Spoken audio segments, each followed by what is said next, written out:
Good morning, Dana and David. How are you doing today? Good morning. Thanks for having us. I like your screenshot there. Thank you so much. I just wish more people would practice what the Ku stick is all about. It's about going up to your worst enemy and showing you have confidence and saying, "Hey, look, we can all get along." Amen. I'm so proud of you for writing this book, the two of you. And the reason why is because I am so addicted to knowing what history is, because it helps us understand where we are in this place of history. And this book right here opens up my eyes and heart to a lot of things that were going wrong, but how does it lead up to where we are today? Oh, boy. It leads up to where we are today. I will just give you one answer to that, because there are lots of different threads and roads that we can follow for different aspects of it. But the one that really burns me up the most is the racial strife that continues in America. Yep. And it was made so much worse, obviously, because of Jim Crow and the way that Black Americans were treated for 100 years in the United States of America. And the reason Jim Crow was allowed to happen is because of a Supreme Court decision that came directly from a massacre in Louisiana, the Colfax Massacre, during the 1872 gubernatorial election that we write about in this book. How did you jump onto this story, the two of you? Was it because you're doing so much research about today and in your heart you said, let's go back and find something out?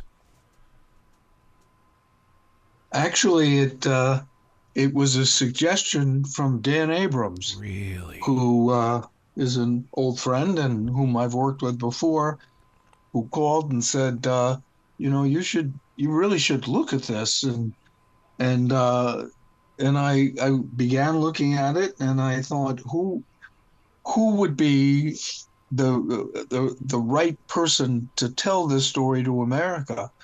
And as a longtime admirer of Dana's, and I reached out to her, and she was as startled as I was to know that this happened, and we knew nothing about it, and the impact that it had on America for 100 years, this one little election, and that's how it started, and that was the beginning of our journey.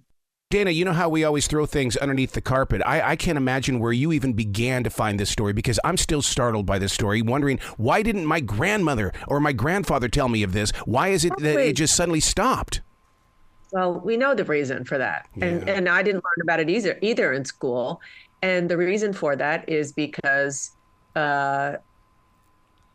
history was taught by the people who had the power to shape that history. And it was white America. And that's why. I mean, full stop. There's no way to sugarcoat it, nor should we sugarcoat it.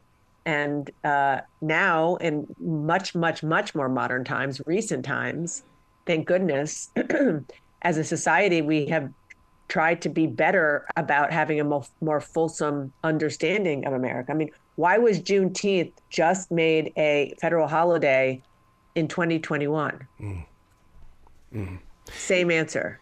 So we're doing better, and David and I hope that this book contributes to that. David, with your connection now with someone that works at CNN, a beautiful journalist when it comes to really bringing the story out, do you find yourself putting this in moving pictures, as in a documentary?